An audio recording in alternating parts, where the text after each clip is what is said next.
evidence.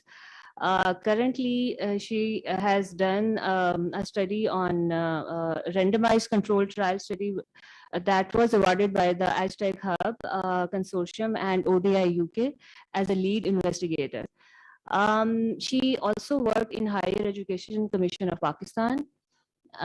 We will also be joined by Ms. Fajr Rabia Pasha. She is Executive Director of Pakistan Alliance for Girls Education, Islamabad. She is one of the leading advocates for strengthening education phenomena for girls in Pakistan. She has been lifelong champion of girls' education and their rights. Ms. Pasha recently recognized as the top 50 key global influencers. So I will start with the introduction of the panel. Today's session basically aims to have a discussion on education for vulnerable groups in Pakistan by engaging peers from education departments, practitioners, and experts as well. Next slide, please. As you can see here, the closure of educational institutions after COVID across Pakistan had significant implications on educational disparities. Given the fact that Pakistan is the country with highest out-of-school children and 49% girls of school are out of school compared to the 40% boys. 41% of girls compared to 33% boys dropped out of school before completing their primary education, and regional disparities among out-of-school children, 37% are from rural areas and compared to 22% in urban areas. Similarly, Afghan refugees, children from Afghan refugees is another concern for policymakers as well. According to an estimate, 80% of registered school-going age Afghan refugees children are out of school. In addition to the education access, retention, another major outcomes of students, as you can see here, response in the form of TV and online apps during the pandemic made remote learning impossible for 23% children and 36% youth in Pakistan. And now further to elaborate on this, I will request Ms. Amna Zaidi. She is Senior Research Associate and moderate of today's session as well, to please start this discussion. Thank you, Amna. Thank you. Hello, everybody, and I'd like to welcome you. I will definitely not be presumptuous enough to comment further. I will stick to my moderation duties. Ms. Prela, I believe you're with us online. I would like to start with you. If you heard my colleague, she talked about learning poverty levels, and we know that ITA's work has significantly looked at both learning. I would request you to speak to the overall adequacy of the education system in Pakistan in terms of delivering education, particularly to marginalized segments, and in light of COVID and how that has impacted or exacerbated learning poverty levels. Can you hear us, Ms. Thank you very much. Am I audible? Yes, very much so. Can you hear me? Yes, we can. Perfect. Okay, thank you very much to be in the company of such august speakers and eminent speakers. I'll get straight to the point because there is a lot to be covered. Know very well, and you framed it well, but I just want to again remind ourselves that our net enrollment rate according to PSLMS 2019-20 is 64% at primary level, 37% at middle level, and 27% at metric level. And for early years, it is about 32%. Now, when we look at this kind of a challenge of numbers of children who should be in school and are not in school, we have it exacerbated when we are looking at, does children being in school mean that they are also learning? No, that is not true. And as you know from the ASER survey since 2010, we've been repeatedly pointing out the challenge of learning, which is outcomes, which has been there because we are using a floor level instrument of ASAR, which is grade 2 level competencies in Urdu, Sindhi, Pashto, English, and in Arabic. And when we see that our children who are still 45% in grade 5 not being able to do grade 2 level, we are of course alarmed. This time, under the COVID pandemic and the crisis of COVID, we were quite active. We have done 3 surveys and the 4th is about to be finished. We had done surveys on early learning in February and March.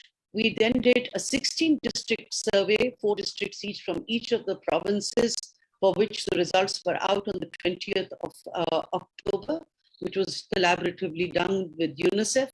And then we did, for the first time ever, an urban slums Kathiawadi surveys in 114 Kathiawadis in Karachi and in Lahore as a pilot. And I think we should scale it up. What was the crisis of learning pre-COVID? If you look at the learning poverty rate, it was 75% for Pakistan for age 10-year-olds who could not read with understanding, compared to say 58% in South Asia. So already Pakistan was at a much higher rate in learning poverty than South Asia, and by the estimate, another 10%, so about 80%, 85%.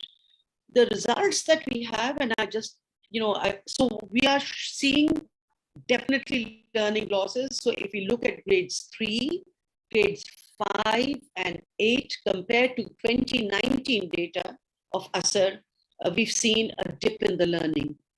But I want to really flag, because we have got policymakers here and decision makers, the grade 3 crisis. In grade 3, for example, if I take arithmetic, this is the 16 district survey. 7% drop from 17% as it is. This is 2-digit division. So as it is, our grade 3 is not very sturdy on learning, but imagine having another 7% drop. And similarly, for all other subjects, the drops are significant for grade 3. I am posing the question bold and loudly, does this mean that grade 3 today is going to be our lost generation? And if we are not careful, it could be grade 4 as well. And this doesn't augur too brilliantly when we are coming to the issue of how to address the learning loss. I'll finish with, on the learning loss issue, with the data on urban slums. And in urban slums, as you know, these are both regularized or unregularized Kathiawardis. And generally speaking, our education departments, and I really want to challenge education departments, we are not planning for urban very well ever. We just left it to private sector or others, and peripherally we work for urban planning. But in places like this where we see big challenges, I wanted to share with you, not only are we presented with challenges of learning in urban slums, and this is for 5 to 16-year-olds, but in a place like Karachi, say Karachi West, which is the towns of Orangi and Liari and all of that, 1/4 of the children, this is alarming, go to madrasas. And the learning level in madrasas is shocking. The learning levels of madrasas in grades from age 5 to 16 comes at 7.4% for Urdu and Sindhi, and Pashto, arithmetic 4.4%, and English 10%. And that is shocking, because we are looking at data from madrasas, because we keep talking about the diversity of our system and the fact that we have our system divided in 3 camps or 3 buckets of madrasas, private schools and government schools. Well, the madrasas are currently in dire trouble. And we need to probe in this further, because we are not only looking at learning challenges and learning losses during this period of most of our children.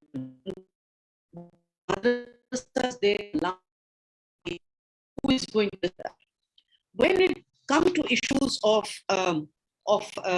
the survey that we did, whilst we look at it, we look at the intersectionality in these areas, particularly in urban slums. And I do want to say that 40% currently of our all urban areas comprise urban slums. In a place like Karachi, it is more than 60% of the total population of Karachi lives in urban slums. And with little planning, but also the intersectionality of urban areas, poverty, lack of services, the burden of lack of services falling on women and the gender violence that results because water is not there, bijli nahi mil rahi, what people have to do, and the kind of stress because of lack of livelihoods, this becomes a very big challenge. And don't forget, the verticality in urban slums means there's heat and cold and weather issues, which leads to climate change challenges as well.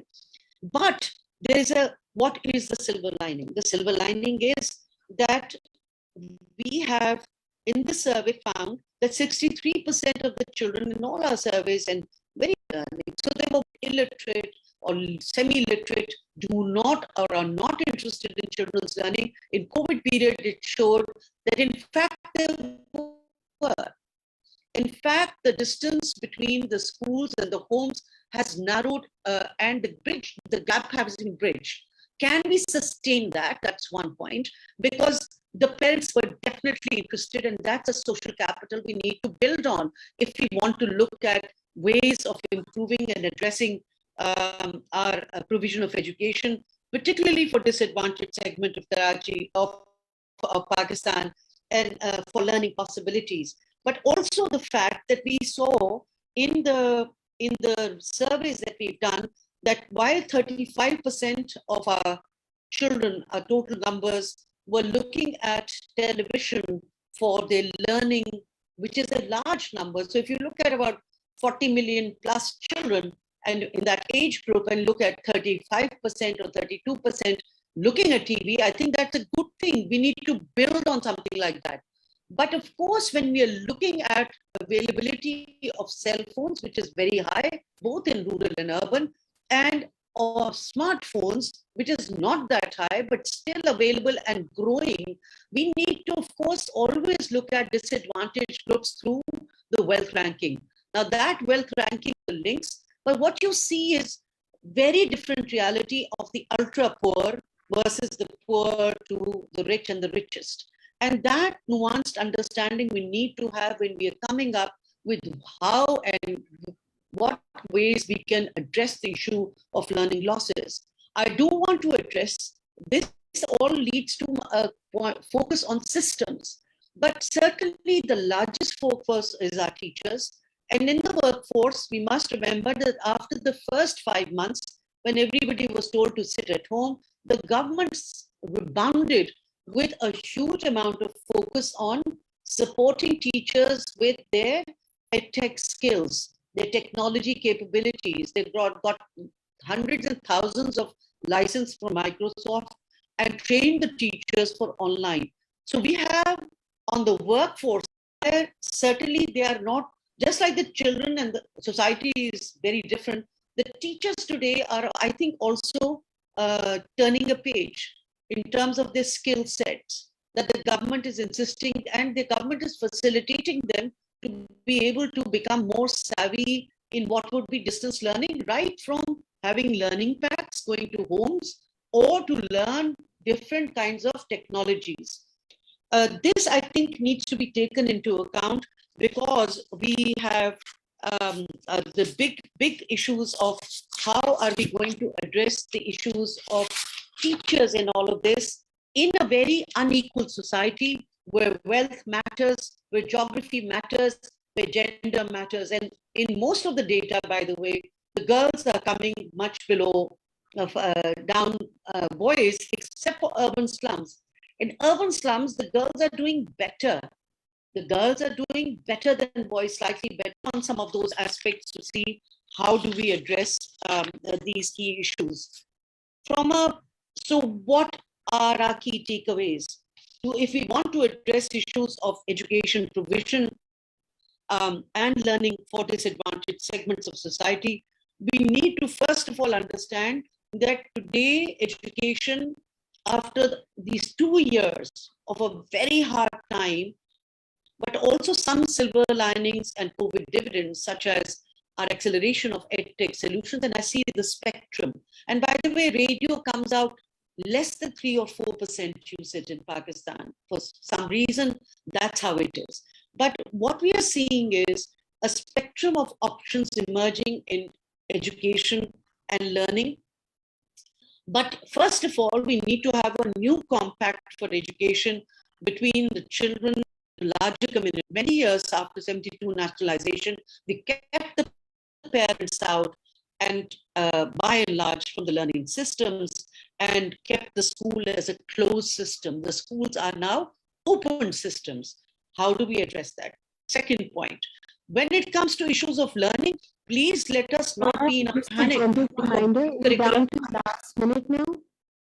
Yes, last minute. So please, there are 3 buckets of learning. There is a catch-up program for accelerated and learning for learning losses, remedial support, which must be managed by academic, of course, content, and thirdly, by life skills and social emotional skills. The third aspect is looking at teachers from a new lens, a new fresh lens, where teachers need to be skilled up further and invested further. And finally, systems lens. The system lens means that there must be better financing and sustained financing for education in this new compact, and to be able to see how you can think of not just EdTech coming from donors and industry, but the government building up sturdy budgets for EdTech and distance learning solutions, along with systems which will look at the most vulnerable, especially in the poorest of the districts as well. Thank you so much. You've so comprehensively framed the issue. I would particularly like to pick up on the fact how you talked about that the urban planning for education is rather dismal. It's a divisive educational streams in Pakistan. And within that framework, I'd like to take this to Dr. Fariha. And if you could talk about how the experience of remote learning and education technology has been during COVID, and if that has helped at all, particularly keeping in mind that there are at least three educational streams in Pakistan functioning simultaneously. Thank you. Thank you very much, Amna. It's a pleasure to share the panelists talking about the study that I have recently done, since it is very much aligned with today's topic of education for the vulnerable groups and the impact that COVID has created. So we had the opportunity of doing this study for EdTech Hub Consortium funded by UKAID and World Bank. And the study is titled Investigating the Impact on Learning Outcomes Through the Use of Education Technology During COVID-19, Evidence from a Randomized Controlled Trial in the Punjab province of Pakistan. So we actually chose our target area was the economically disadvantaged area of South Punjab. We did this study in the Bahawalpur division, where we actually took the district of Bahawalnagar and all the tehsils that are part of it. And the target audience was the secondary school students who belong to economically disadvantaged household. Somehow the schools that we chose were essentially the private schools, because during the pandemic, during COVID, there was no online education that was imparted in public schools in that landscape of South Punjab, and the entire public school system went to a complete closure. So what we tried to, what our main objective of the study was to explore how EdTech, education technology, may impact and help achieve the objective of learning enhancement in the 19 school closures. So it was an experimental study, and we actually administered 3 interventions. We tried this very celebrated pedagogical approach of teaching at the right level. And just I would like to mention it a bit what it means. Normally, we consider enrollment rate as an indicator of secondary, primary, or tertiary education, whereas in evidence-based policy design, it's all about the learning level, it's all about the learning curves. And this phenomena has been very well highlighted by USER over time. It's a great contribution of USER to the educational landscape, how they have pointed out that if students of grade 5 are not able to attempt a grade 2 mathematical problem, or they're not able to read a sentence of Urdu as per our existing kind of education that's being imparted. So there's a dearth of learning level. So this is the main theme about this intervention, that it actually tests student according to their learning level, and then through additional teaching, through additional effective teaching, it can be after school hours, in school hours, or through summer camps, the learning level of these students are enhanced. Second intervention that we administered was the teachers' effectiveness. We actually continued for a number of months with the teaching at right level approach for students, where additional learning was given to them through customized videos in Urdu, mathematics, and English. Then we actually concentrated our efforts on the capacity building of the teachers, where we actually trained teachers through digital training sessions online, in taking assessments, by actually coming up with better learning levels. So all this was done through an online medium.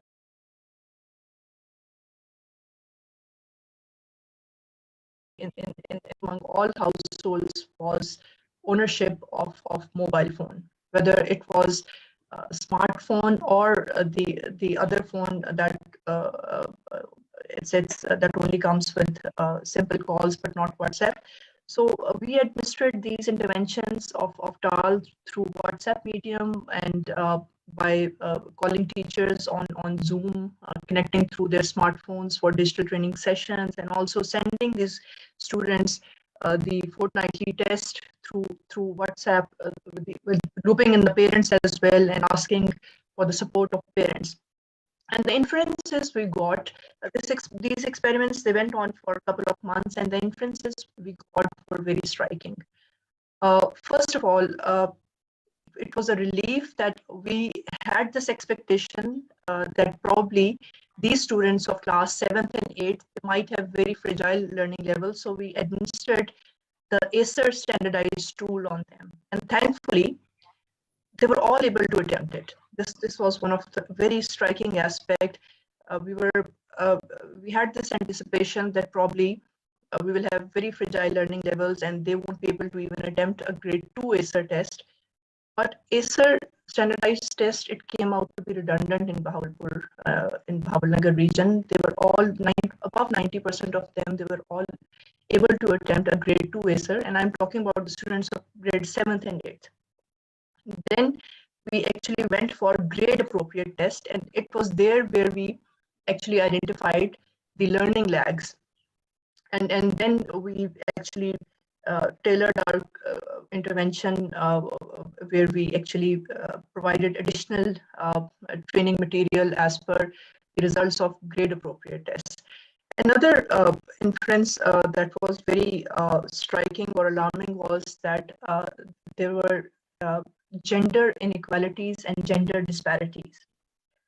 When we asked the parents about any gender discrimination in terms of education, they stated that there is no discrimination. They have equal preference for a male child or a girl child. If a smartphone is to be given to them to access online class or homework. But when we had focus group discussion with the teachers of these students, the teachers highlighted this aspect that parents have an implicit bias. They do not want to admit it, but there is some serious discrimination in terms of access of a girl child for a smartphone or educational tool, inclusive of laptops, which fewer household had.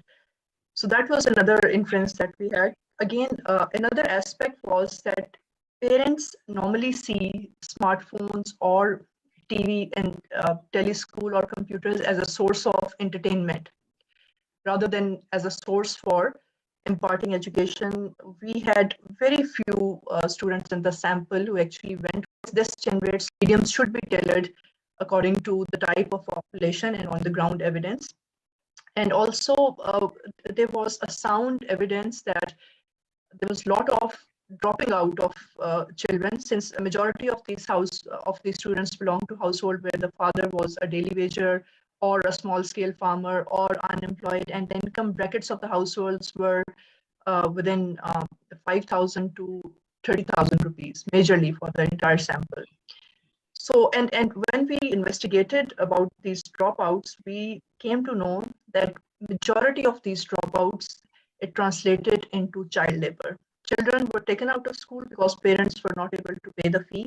In one school, we were given a number by the principal that nearly 240 dropouts took place, and more than 200 were engaged in child labor in actually the fields of Bhavarnagar for farming purposes or to support their fathers in this daily wager activities. So these were some of the inferences, but what we found out that teaching at right level pedagogical approach, it really works. It was significantly positive. It enhanced the learning levels in mathematics, it enhanced the learning levels in Urdu, and also capacity building of teachers is essential. Again, that also came out to be significantly positive. And the medium that is to be used for leveraging any intervention on enhancing learning level, it has to be through teachers. There's still a mindset that needs to be changed concerning digital mediums. Television, for sure, in these disadvantaged area is not seen as a learning tool. Parents, they have apprehension about access of digital tools to their students, to their children. And there's a lot of policy making that needs to be done.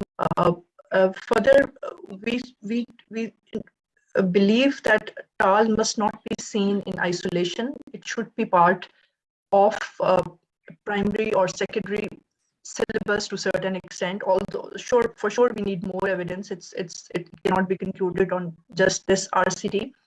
But again, when we talk about randomized controlled trial, in literature, it is referred as the gold standard of evidence. In impact evaluation, RCT is referred as gold standard of evidence. No evidence can be more profound than an RCT evidence, because there is a very distinction of control and treatment groups and how these experiments go on for months, and then the results are derived. So the learning levels of the vulnerable, need to go into it. And again, I would like to acknowledge the work done by ACER, because it was very helpful for our studies. This is exactly the kind of evidence-based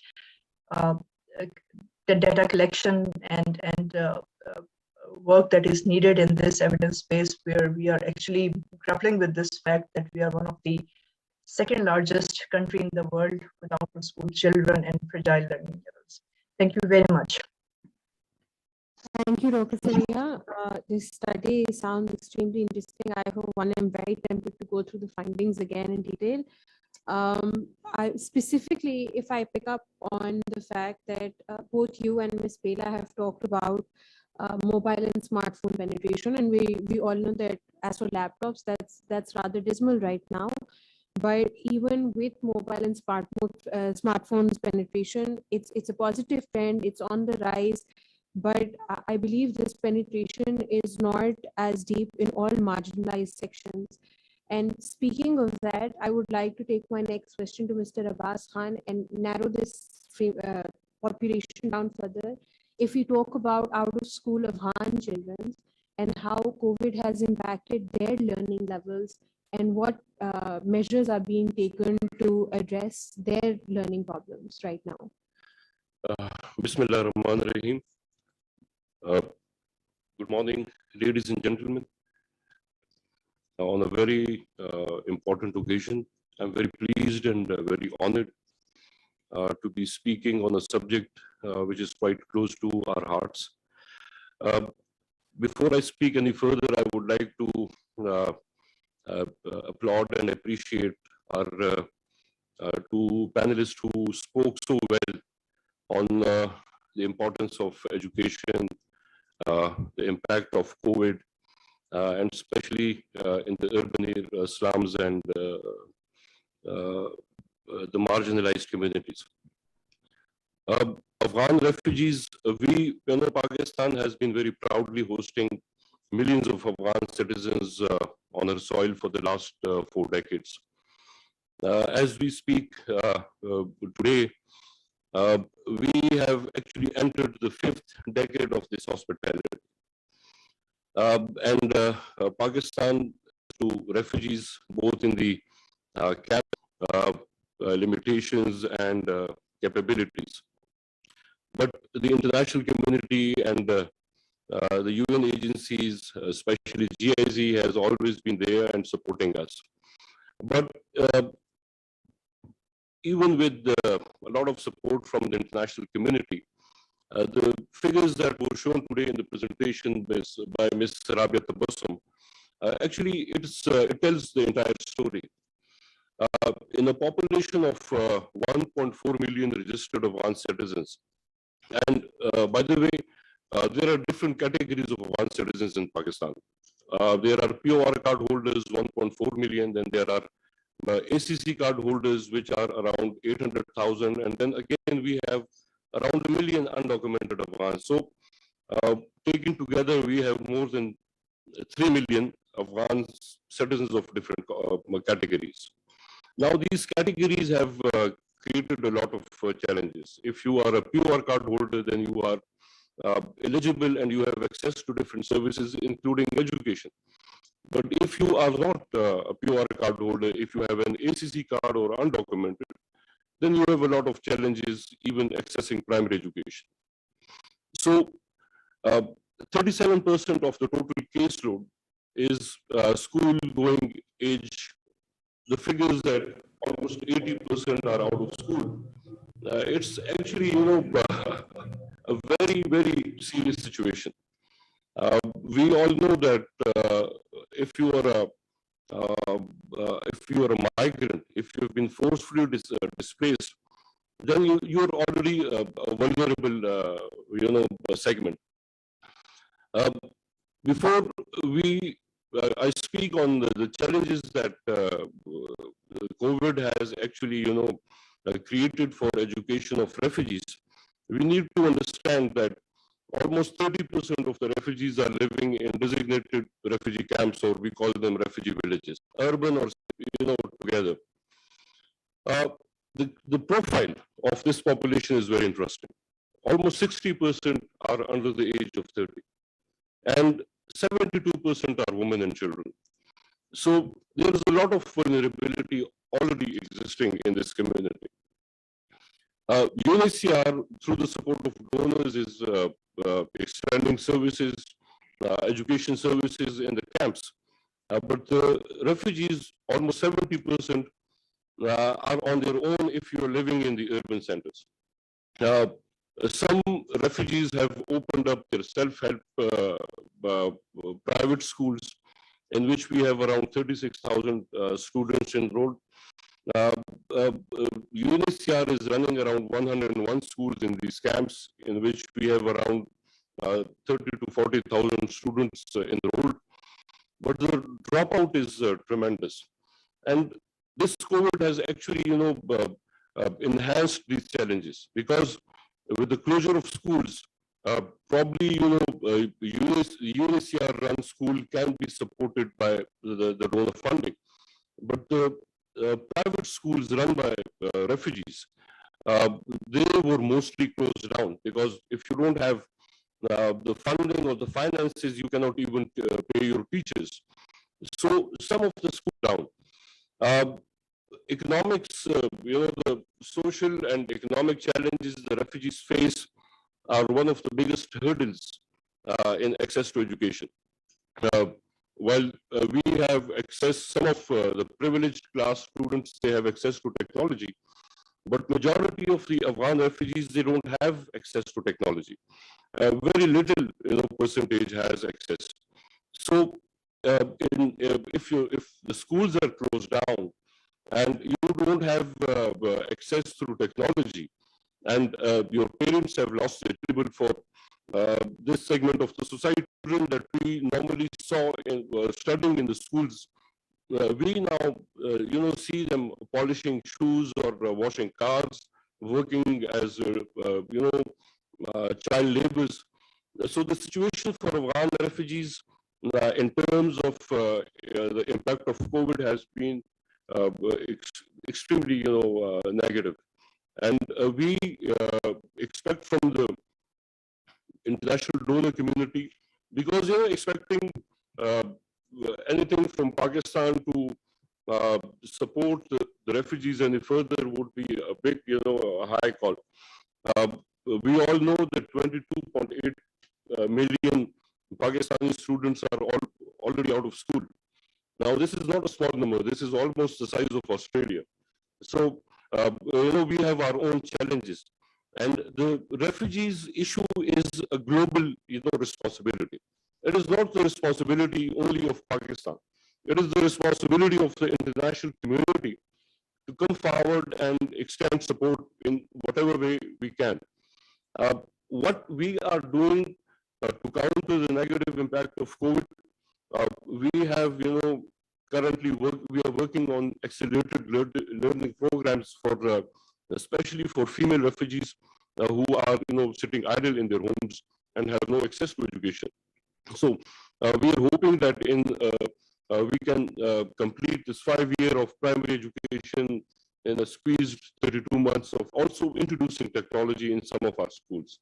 It needs a lot of resources, training, but at least we have started doing that. And probably in the long run, technology will be an integral part of the refugee education system. Apart from that, we are also extending trainings to different, teachers in these schools. We must remember that the refugees were actually given education in their curriculum, the Afghan curriculum. And it was only, recent, like, 2 years back, that we shifted to the Pakistani curriculum. So they were already facing challenges in terms of trained teachers for the new curriculum and books and access to other services. But the closure of schools has negatively impacted the refugee education. And we need to actually flag this thing. We need to raise this thing, especially with the international donor community, that they should not forget about the education of refugees and the vulnerable groups, especially in situation which has actually increased the challenges. Thank you so much. Thank you, sir. That has been quite eye-opening, actually. Not as positive as we'd hope, but I'd like to take my next question to Ms. Basha. I also believe we have called you in. Happy birthday. So we'll start with that. Thank you. Apologies for dragging you out this early. But based on your organization page's experience and what Mr. Abbas Khan also said, that it's really important for education to be inclusive. And I know that page specifically looks at gender as well as other marginalized segments. Could you shed light on what, if there are any other exogenous factors, perhaps socioeconomic or cultural barriers that have even further hindered the access to education and learning levels during the time of COVID? Bismillahirrahmanirrahim. First of all, thank you very much for having me here today on my birthday. It's a day that I generally take off, but if Rabia calls me, then I have to be here. So, we definitely appreciate your time. So I think, first of all, as brother has already mentioned, that pandemic has really, I think, it's like aggravating the problem. And now so this is what COVID did to education as well, and to girls' education specifically.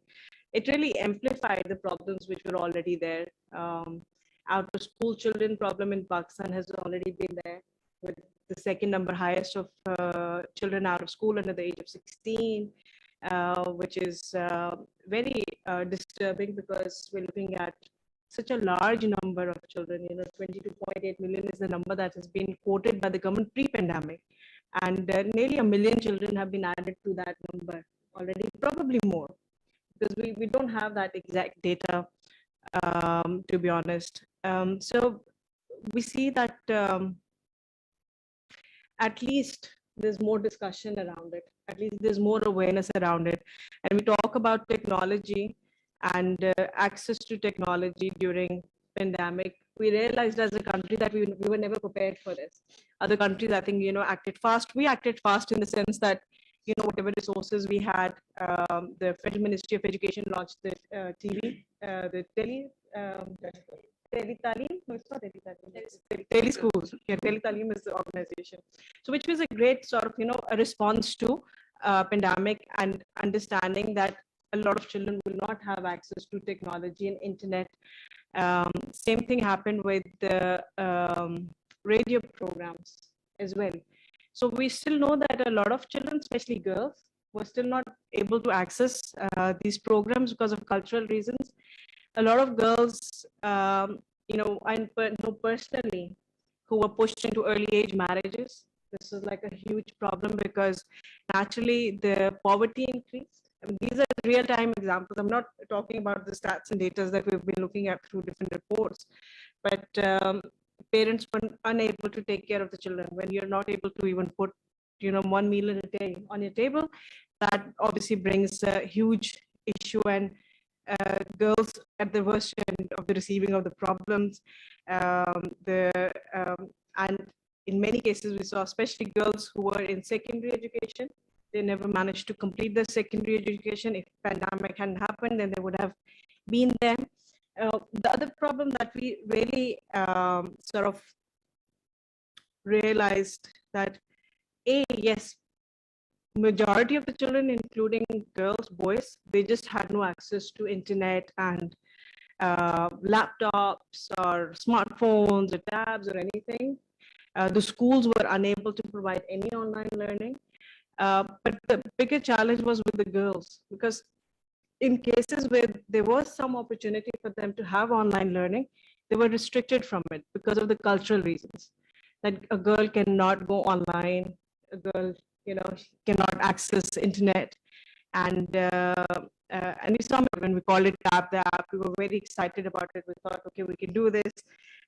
We can provide this to at least the girls in our schools. And they can do some online learning, if not all, because we also deliver experiential learning programs. So that content was never digitized.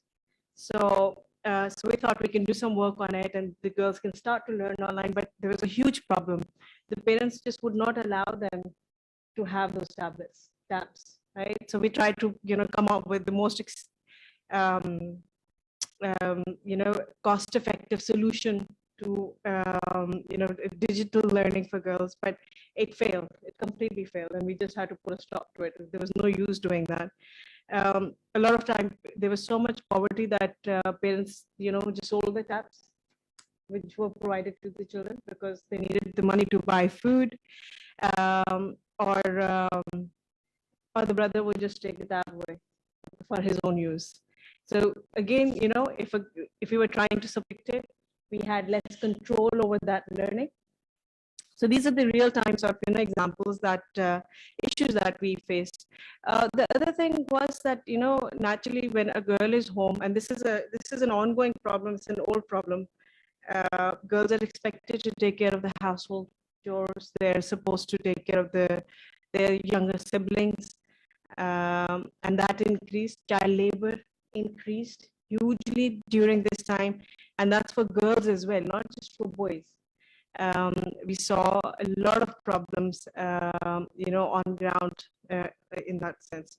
So I think, many of those problems were there already, but a lot of work that I feel that we did in last many years on trying to engage with communities, on trying to make sure that the children come to the school, the girls particularly can come to school. A lot of work sort of got lost due to pandemic problems. Though we had, I feel some success because our schools were community-based and our teachers are community-based. So they managed to keep some contact with the girls, particularly. They would go door to door to the houses, keeping in touch, making sure they're not in trouble. The domestic violence and abuse also increased during this time. So we saw a lot of sad cases, actually, a lot of sad cases, and that was quite heartbreaking because the scale was so big that we were just unable to cater for everything. So we tried to do, for example, throughout the year, because the schools were closed, we so throughout about 130 areas, we did ration drives to sort of just help the families so they don't push the children into, and girls particularly, into child labor. And we can keep the girls engaged, we can keep the families engaged by just providing them the dry food supply. And that helped, that really helped. And we know that made a difference. But I think, you know, when it comes to girls, when it comes to refugees, we work with foreign refugees as well. We saw a lot of poverty, for too much poverty, you know, that you could just see it, that, you know, the poverty level has increased drastically. And that was really, you know, so much issue with families, with their health, medical, all sorts of issues that, you know, which are sort of real-time issues. And these families just had no access at all. So I know we're on one side, I think as a country, we're doing a lot, whatever we can in our resources, but as we just didn't have enough to provide for these families. And we know a lot of problems. And I think early age marriage problem was probably the hardest to deal with, where just families, and we tried to counsel a lot of families around it, that teachers, you know, like there were some girls who would be giving the metric board exams now this year, and they couldn't, they're being married off right now, or they were married off last year because they just took them out of the schools and they said that that's it, we just can't handle it anymore and it has to be done. So very much real problems. I won't go into the stats and figures, I'm sure everybody has covered them before me. And I think these are the real time issues that we need to know and we need to address. I don't know how, really, because the scale is just so big. I mean, you know, when you're talking about our own country, our own children in Pakistan, Pakistani children, 22, 23 million children probably are just, you know, out of school right now. And then we have the foreign refugees. So everybody is doing their best, you know, in terms of with what resources we have. The civil society stepped in. The government tried to do whatever they can. But the scale is just too big. And that scares me, because when you think about the next 10 years and what's going to happen, and how are we going to deal with this learning poverty that we have. 75% learning poverty according to World Bank we have in Pakistan right now, which is probably also increased during pandemic. So it hasn't helped. I think pandemic has only been good for us because we've been able to highlight that pandemic when I used to stakeholders. I feel that, you know, pandemic has helped me in that sense, that there are actually more and more these of, you know, the events taking place, the discussions and stakeholders coming together, because they've realized that, you know, we were never prepared, we're not prepared, and we need to do something about it. Thank you very much. Thank you.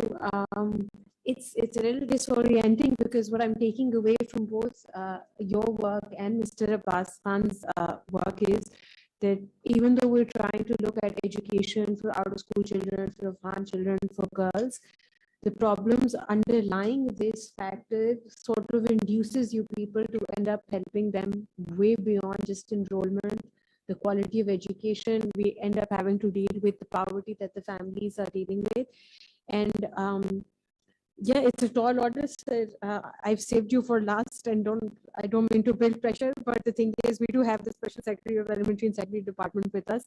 And based on what you've also had the opportunity to hear all our panelists, I would like you to shed light on any special initiatives of the government perhaps for girls or Afghan refugees or any marginalized community really in the times of COVID, and how we've, at least on a planning level, decided to cope with this.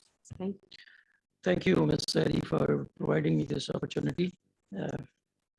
I'll focus on a few questions which already were posed to me. That's with reference to the special initiatives of the government regarding the girls' education, and special initiatives of the government for persons with disabilities, and any initiatives regarding digital schooling, and some of the few key challenges.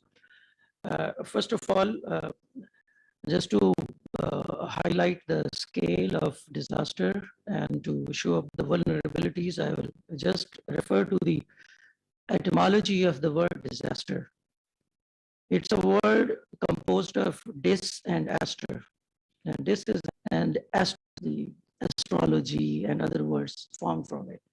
So the Greek would use this word when the stars were against them, the gods were against them. Now that would show the scale of any pandemic, epidemic, or disaster-like activity. So this time we also had this disaster. The stars were against us, but there is a distinction. This time the stars were against the processes and not against the products.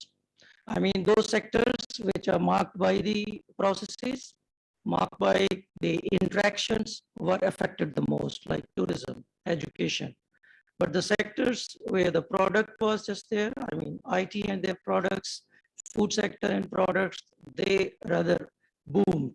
So we are the process sector where a lot of interaction takes place. Education is a continuous activity. And we have to face a lot of challenges in terms of interaction between the students and teachers, inter-system and out of the system challenges. So with respect to the special initiatives of the government of KP for the girls' education, we treat as the vulnerable group. The vulnerabilities were not same. I mean, the groups were, those who were vulnerable became more vulnerable. So I'll speak about girls' education, and the children with disabilities, and the refugees, etc.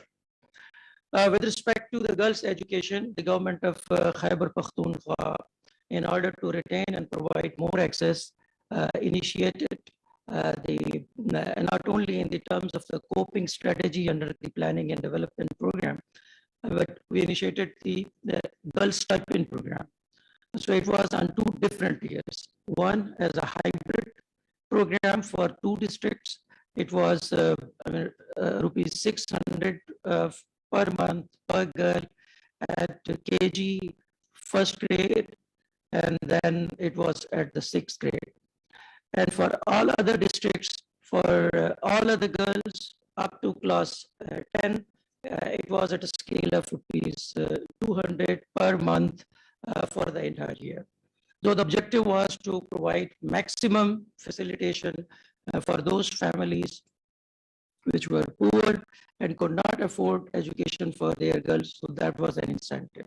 Similarly, under the education sector, provided another voucher scheme to make the low-cost private schools accessible for girls' education. And not only new girls' schools were, girls' community schools were established under Elementary and Secondary Education Foundation, but more induction of female teachers were also ensured. So that's where we tackled the girls' education at all levels. Similarly, have a share of persons with which are differently able. As part of our annual education census, which is carried out by the Education Monitoring Authority of KP, we included a questionnaire, and that was based on the Washington group's short set of 6 questions, under which we got information about various kinds of disabilities amongst children. With the help of that, not only the teachers were trained regarding various disabilities like dyslexia or cognition or communication, but they were also referred to the special education institutions, the ramps in the schools to enhance the access for those children. With reference to the digital schooling, a lot has been said. A lot has been said about digital initiatives. That was a time when many edtech companies contacted us and offered their services. We had presentations with almost all of them, and we came to know few new things. First of all, there is no standardization when it comes to the edtechs. Developed the software but at the end we come to know that's only a learning management system. Yet another one comes up with a new idea, that's the robotics. Okay, this is not the time we can introduce robotics directly into the curriculum. I mean, it has to go under some kind of standardization, some rigorous test, and then it can be mainstream. Yet another one comes with a different platform that they have tested it in Africa, they have tested it in South Asia, in other parts of South Asia, but that does not conform to the system. So the upshot is that there is no standard edtech policy at the moment with which we can calibrate other initiatives and would be able to adopt. Yet at our own, to help the students, we interacted with Noon Academy, for example. So they offer a platform for various learning materials, and we promoted it for our students, and 200,000 students got registered with material. Thereafter, they also provided scholarships and incentives for 16 of our board toppers, both girls and boys.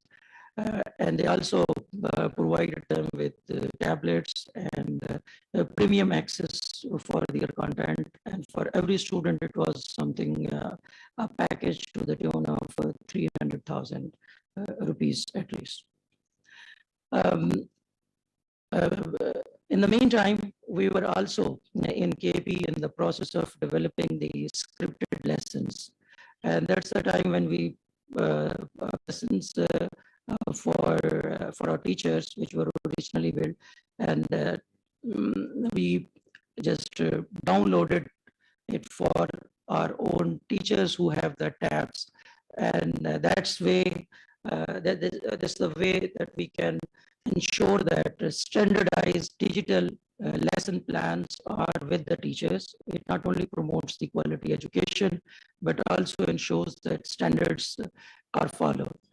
And in the future, what we are going to do is that every school will receive a tablet or a laptop with all these softwares, with all these scripted lessons.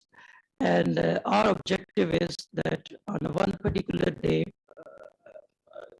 same lesson plan for a particular, consequently you can track the learning classes, which already has been posed and presented as a big challenge in our education system. It's not only in KP, but throughout Pakistan.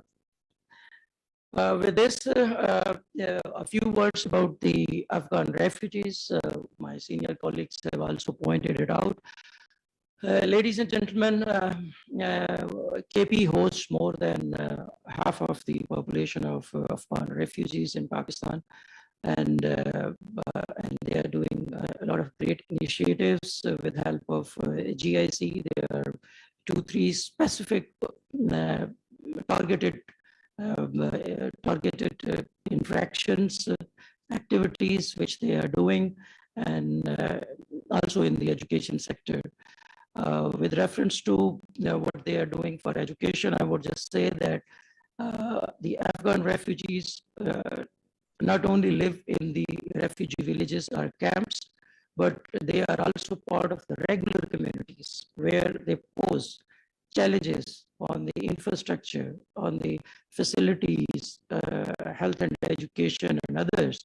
I mean, that's where Commissioner of Refugees, UNHCR, GIZ are helping us out to ease the burden on the regular schools and in the schools, reconstruction of the schools in those areas which are hosting the Afghan refugees. I think that's a better approach, where the refugees get mainstreamed in a shorter time frame, and they become friendly with the population. The key challenges to education disparities and inclusive recovery are that COVID-19 has a negative economic impact, and that's why it has trickled down into further adverse effects on the education sector. It has decreased the expenditure of a family could afford for education, and that's where through the stipend program we are helping out the communities. There are access challenges, and we're trying to meet those challenges in terms of introducing the double shift schools, especially for the girls, whereby, for example, a primary school and interventions. At the end, since there is a lack of public awareness, we are trying to build more partnership with the parents, with the community, through the parent-teacher councils, besides providing these tabs and access to digital technology at the local level.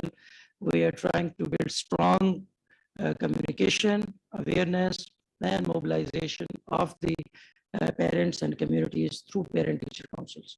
With this, I stop here. Thank you. Thank you, sir. I believe that's the closest thing to a ray of hope we've had in this conversation, but this has been a very wholesome one.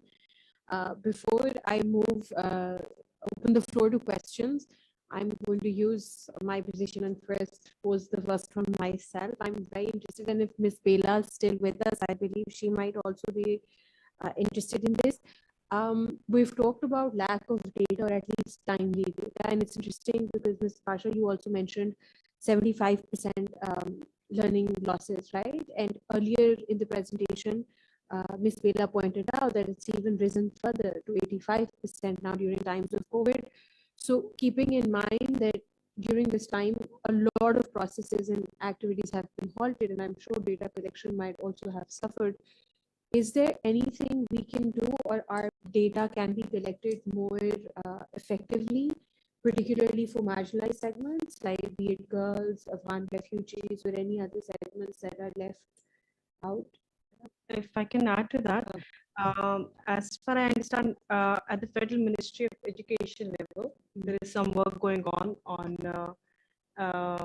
bringing that data together and improving that data processes. So that's something very positive, because data-wise, we are very poor. I mean, I keep saying again and again that the numbers that we quote, they're only estimated numbers. Please, let's just not go with them, because on-ground situation could be better or worse.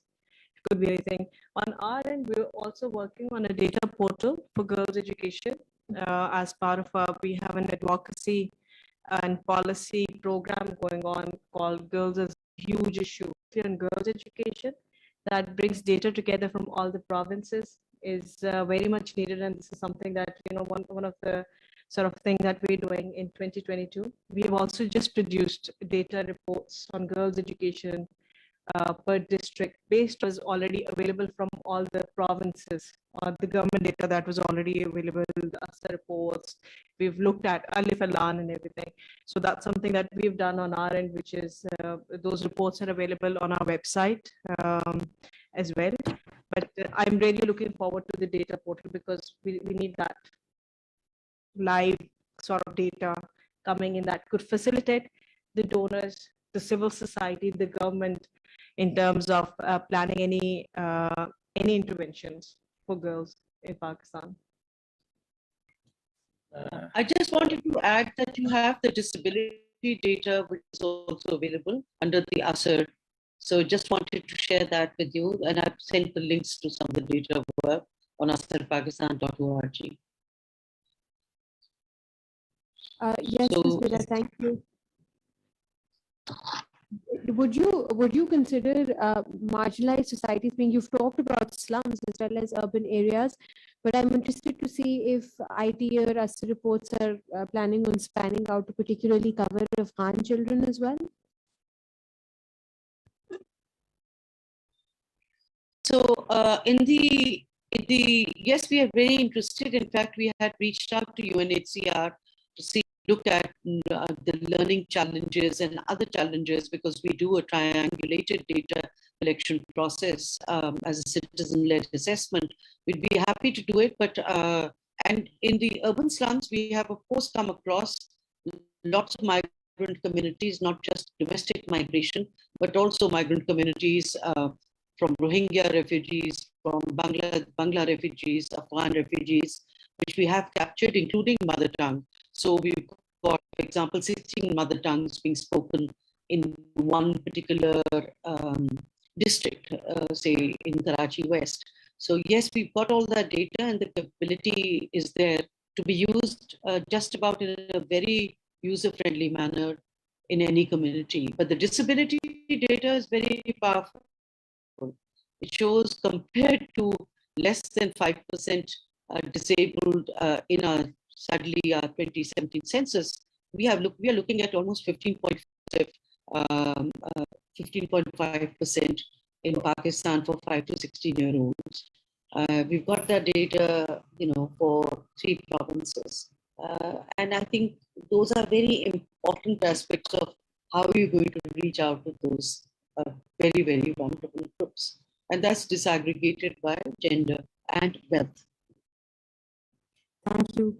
Shabasa, Yes, regarding data, just a couple of points. Number one, that BISP has recently done a survey with reference to the Khyber Pakhtunkhwa province. They'll share the details later, but we have no access to that. That's a socio-economic aspect of the survey are more important to us, where the vulnerabilities will be established in a crystal clear manner. And that's how they can, they're also planning to, in fact, formulate new stipend programs, and it will be for the higher classes also based on these vulnerabilities. Monitoring Authority and KP carries out the annual census of schools in their areas, and that's how we come to know the data regarding 43 different indicators, and that also includes persons with disabilities. With reference to the vulnerable groups like Afghan refugees, yes, the Commissionerate also has a data, and that's also shared with us, with the Education Department, by virtue of which we do plan for provision of the textbooks to Afghan refugees.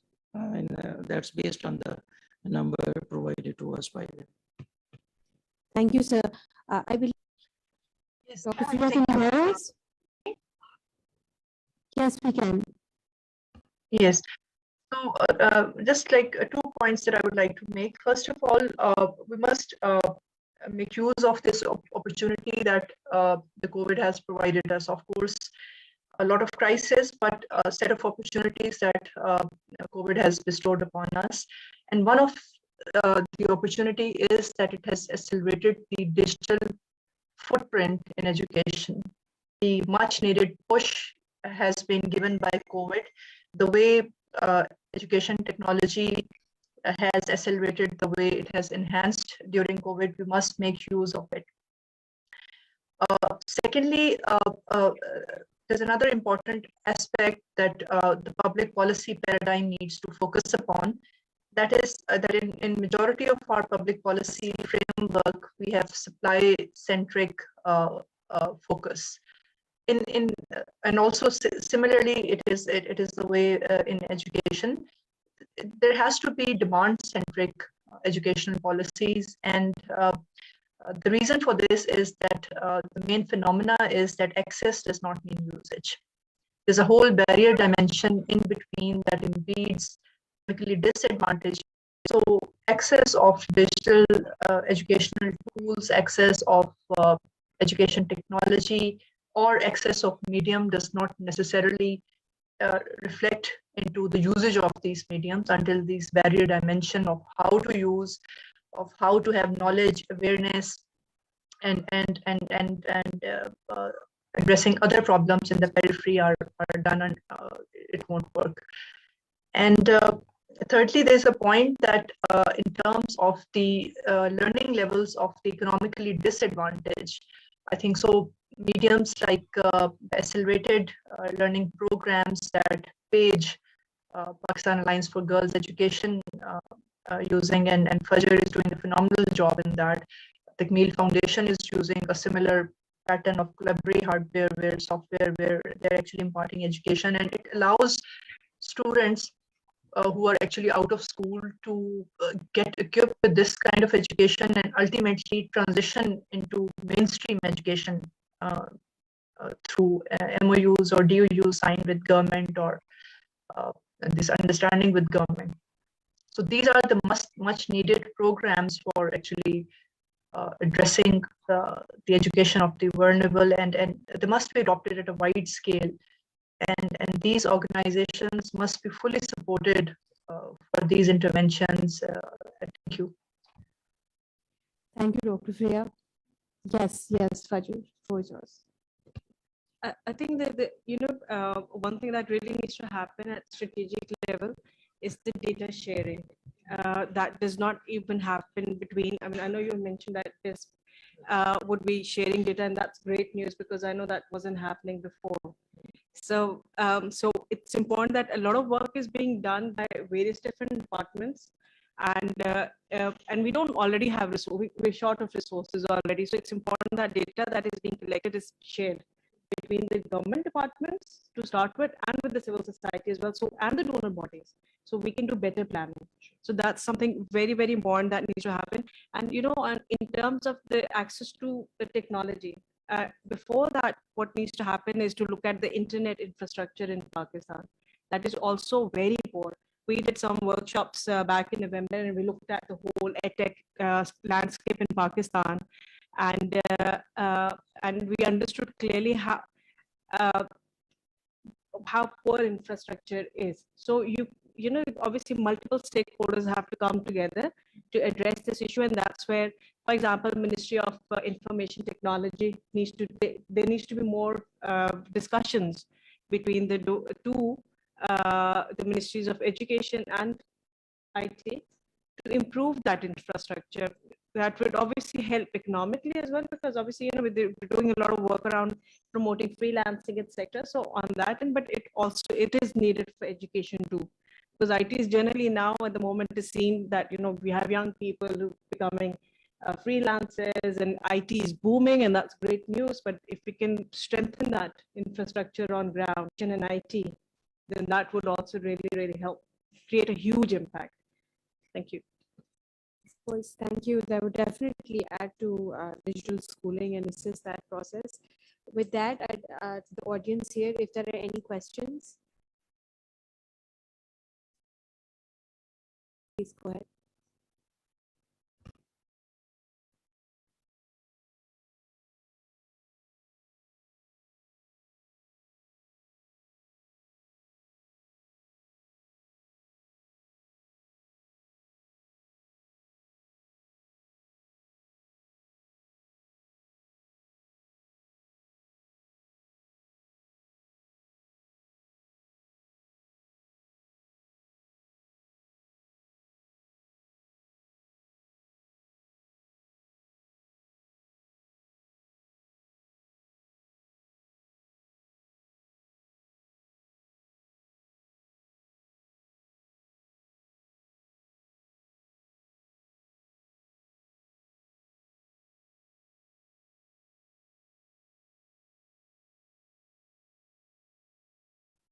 I lost the internet for a bit.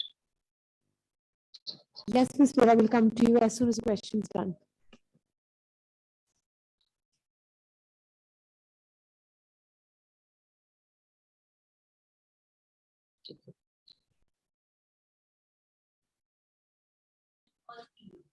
And we are working with some of the federal schools as well. And in that particular scenario, we have added videos that are mostly 2 to 3 minutes on different topics of different subjects. The reason is that this is a middle school intervention, so that the teachers are able to understand what they are supposed to teach. Because at the moment we have teachers who are confused, and we need to train them as well. We have so many people who come out to be teachers, but they are not trained at that level, and not for Urdu, not for English, not for many other subjects, histories. I mean, we are not making any. When I see most of the time when I'm observing different teachers or I'm visiting different schools, I see that these issues are there, and we need to cater them. And sometimes, of course, some issues are have to be catered for top level, but some issues need to start at a classroom level.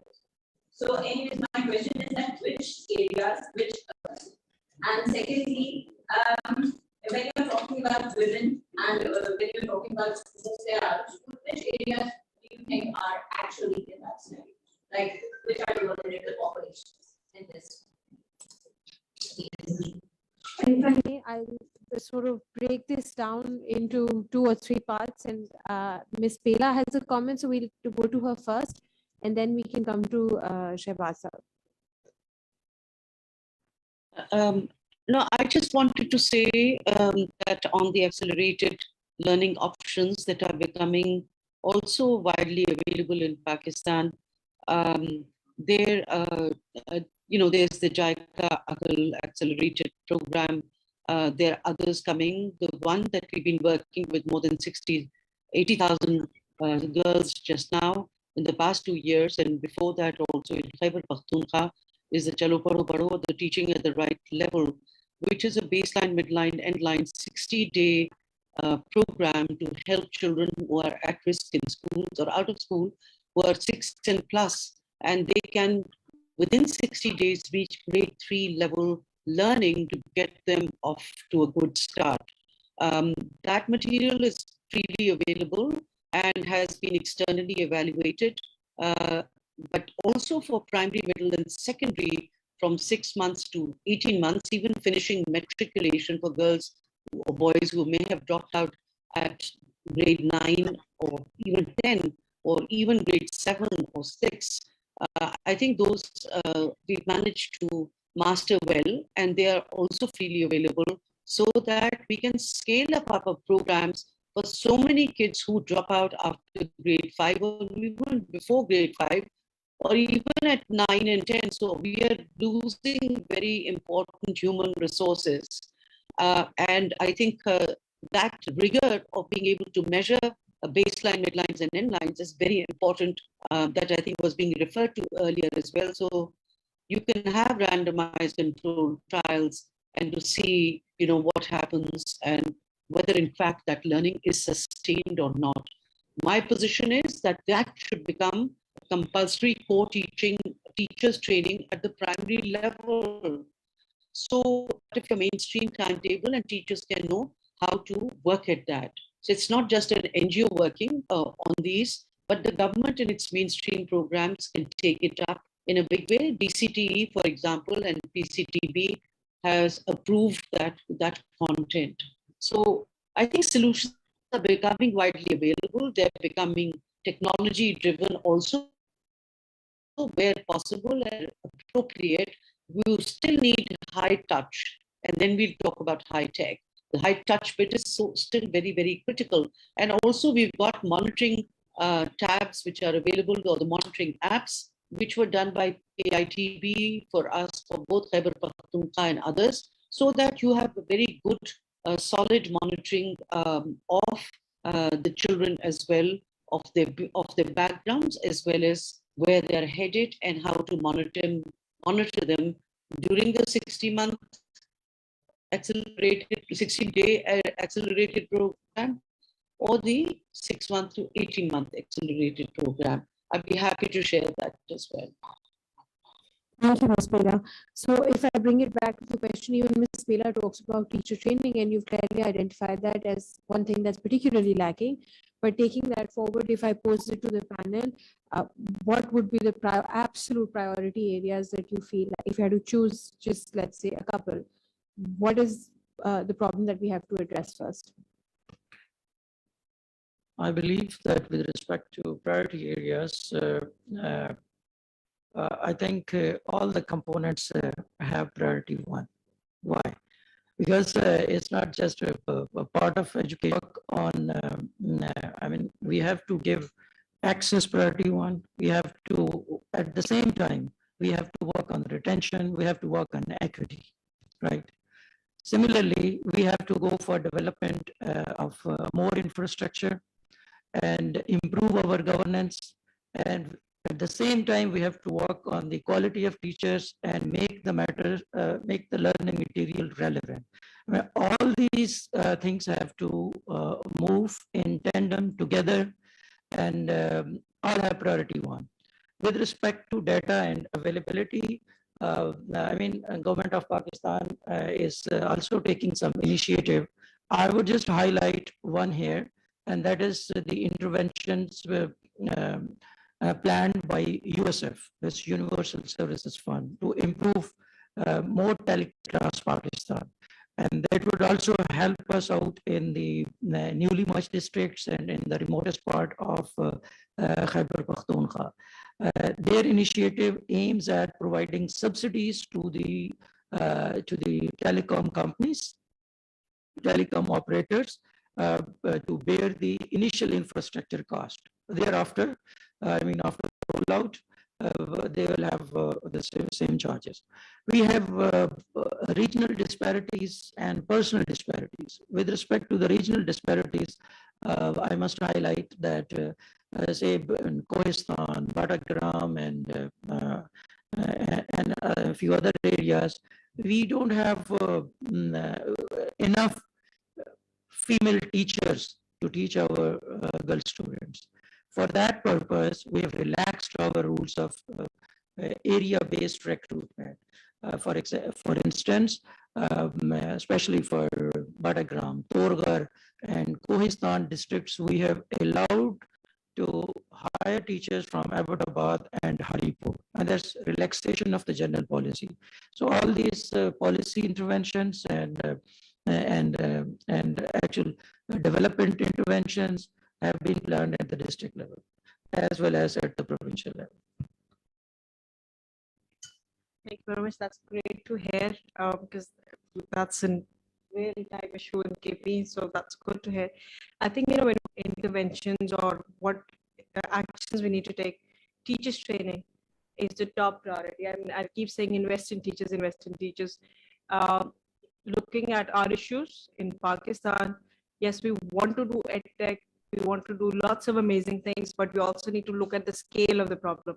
I'd rather educate 100 teachers, 100 students than 10 students, because obviously bringing a child into school, not only educating them, but then we're also saving them from a lot of social issues like child labor and early marriages and abuse and all sorts of things. So this is why I say training teachers. Teachers training at middle level and secondary level is a huge problem, especially in rural areas. This is something that we've been looking at since we've been running ALPs at primary level, which is the 3-year program with JICA for the last 3 years. And our cohorts are now completing their primary education throughout Pakistan. The biggest problem for us is that what are these children are going to do next? Because we don't want them dropping out. And the only solution we have, because in majority of these areas, there are no middle schools and secondary schools, especially for girls.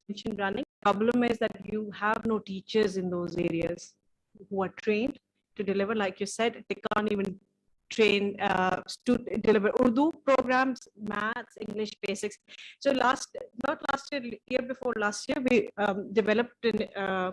didn't develop this online platform. We did a collaboration with a UK-based organization that provided us with their training programs, a training platform that they have successfully used in India in partnership with UNICEF. And that was very simple platform. And through that platform, we nearly trained around 12,000 teachers, even during pandemic as well. And we created our own bite-sized training programs, teaching them Urdu, maths, how to teach Urdu, maths, English, basic subjects, but more focused on middle level. And that was very successful because they didn't have to have a laptop. It wasn't like an online training platforms like we have, but those trainings were delivered in the emails. You go through the content, you then go online and do simple assessments, and we saw a lot of impact through that. So we're hoping to continue doing that because that really targets the teachers, and we work with many female teachers mostly. That really helped us. So that's something, but I think that needs to be done on a larger scale, much larger scale, so we can address that problem. Secondly, where we have the schools, secondary schools in particular, government fund, and these are the sort of things that these are low cost impact, because head teachers, what we find is head teachers lack in leadership. Once head teachers are actually properly trained, then they can really create better impact in those communities where those schools are based, especially for girls. What we also find is, unfortunately, these are real-time experiences that, if you go into a government school, and if it's a girls' school, then what we find is that teachers don't really invest knowledge in the girls, because there's a perception there that these girls are just going to be married off anyway, or they're just going to drop off from school. So why do this? So that's a big challenge which needs to be addressed. We have done some work around developing a special training program that we do for our teachers in the STAR schools, so they understand the importance of delivering that knowledge to girls as well, and the parents and the communities and the boys that comes to a school. So we can change that perception around girls just don't get married and don't just drop off, but then can look at career path as well for themselves. So these are the sort of things that I think, teachers can make a huge difference. I keep saying that, you look 30 years back and we have amazing people working in the government who have studied in their villages, sat under the tree, no infrastructure. Thing was very, very good at that time, and that made the difference. So EdTech to me comes next step, because we're far away from having a proper infrastructure, internet infrastructure. We're far away from having those resources where we can provide EdTech learning. I would love to, but we don't have the resources. So we need to be very realistic about these things. So if we can have a short-term, mid-term, and a long-term plan where we can really look at our issues, we can plan in terms of what needs to be done immediately, and then what's the next step, and then the next step after. So something along those lines. Community learning, I love, because it has been hugely successful in our environment. For girls particularly, because parents find it much safer for girls to go into a school which is near their home and taught by teachers, creating that ease. And it's not, it's not costly. I think, it's a very cost-effective program, can amazingly bridge the gap between community learning and then mainstreaming those children into mainstream schools. Thank you very much. Thank you, Faiza. Just the continuation of your points regarding the training of teachers and engaging the community. I guess it's very important to say here the role of the CSOs to sensitize the parents and the community and bring their awareness on the importance of girls' education, and particularly that will help to address the challenge of cultural barriers regarding girls' education. So over to. Thank you. I'm sorry we have time for one last question. I don't want to keep you all from day, particularly not our panelists. If you could kindly make it brief. Very, very quickly. Thank you. My name is Patrick, and I'm a work about my life as a working member. My doctor would go to the school. There would be science subjects, which he wanted to do with arts or shift the student brought to Samba school for girls. Now these schools have been handed over to the students. And the school is so good that she immediately showed a marked improvement. And I know other schools as well, other government is telling them, because they went to the Samba school. What happened to at the federal level must sink at the other provincial special level so far. So I become interested to ask you a question, because you mentioned the policy, processes, and the products. You're talking about the products, the ideas, they might have been good, but the policy, the processes, there I think they are lacking. Why you're doing it? The question is simple. Handing it over to the district government, and the mayor and the councillor, and they will hand over to the privatized, because the buildings, that is the main attraction. And Tariq Benori has analyzed in the code that I was removed unceremoniously. Thank you. Your question also is not mine, but but from the policy point of view and from the utility point of view, as far as this FDE matters are concerned, I mean, it's being placed under the district government, and you said that it's going to be good. Good or bad? Yes. No. What's your point of view? I mean, yes. No.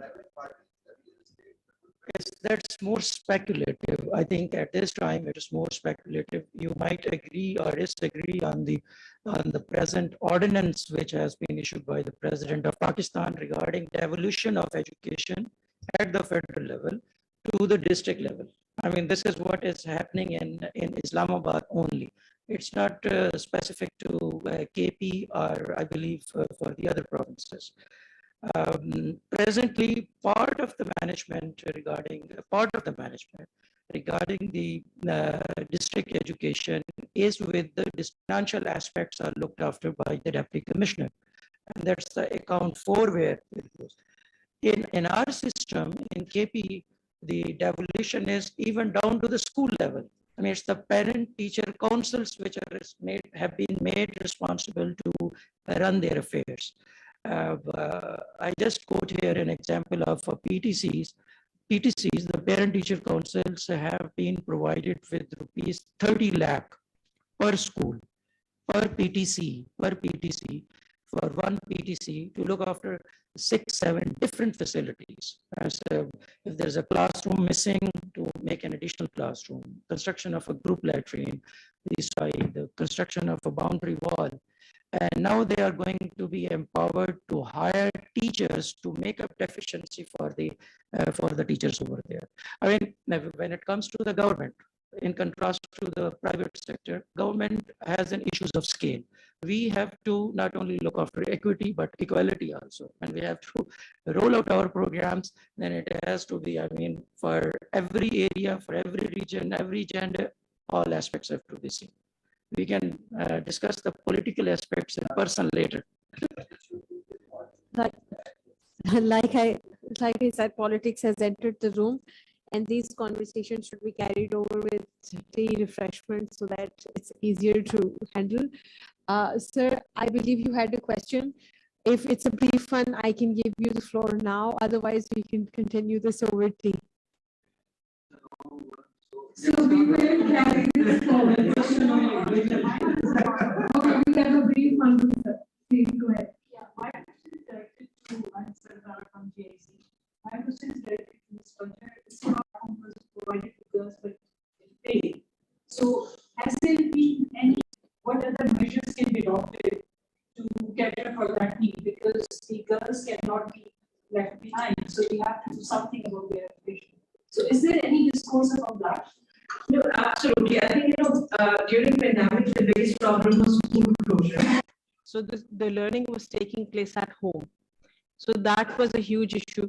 What we generally find is that community mobilization, parental engagement has huge positive impact. I mean, we have teams provincially, and they work in various villages, etc. before we open a school. And we tend to have really good results. One thing that we have, I believe, once the girls are now back in school, so we can start to introduce technology where we have electricity and internet, right, to start with. Secondly, what we've also done is that we've been working with Council of Islamic Ideology very closely for the last many months on engaging ulamas in areas, especially where we face more barriers to girls' education, more challenges, more restriction, because the mindset needs to change. And that's been they've been hugely supportive.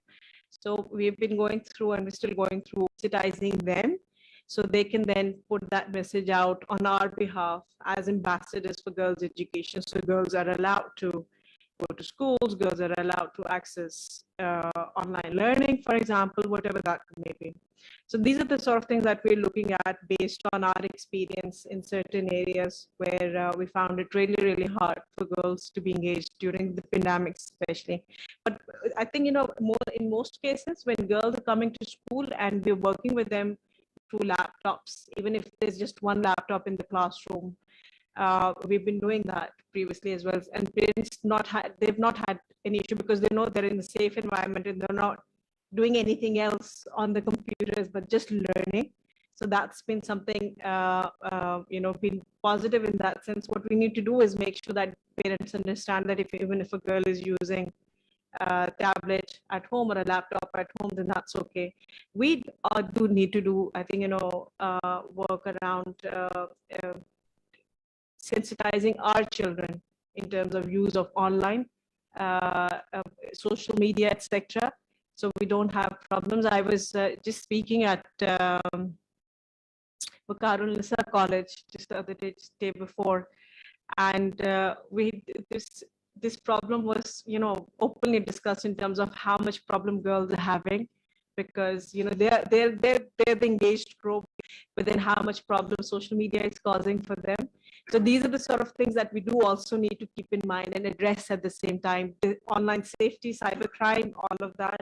I know we've been working as a country, the government has done a lot of work around cybercrime and strengthening the rules there, but implementation, awareness for children, particularly girls, in terms of their rights, who to go to for help, these are the sort of things that I think we need to work on. Thank you. Thank you, Ms. Pasha, and thank you to all our panelists, Ms. Pela, Dr. Fariha, for joining us online, for all of you making time to come here and give insightful comments. This has been a very fruitful discussion. Thank you all. Thanks to our audience for being part of this. With this, I would like to officially close the session and invite you all to join us for tea down below. Thank you again. For the panelists and panel organizers, if you could all just line up for a quick photograph. Thank you so much.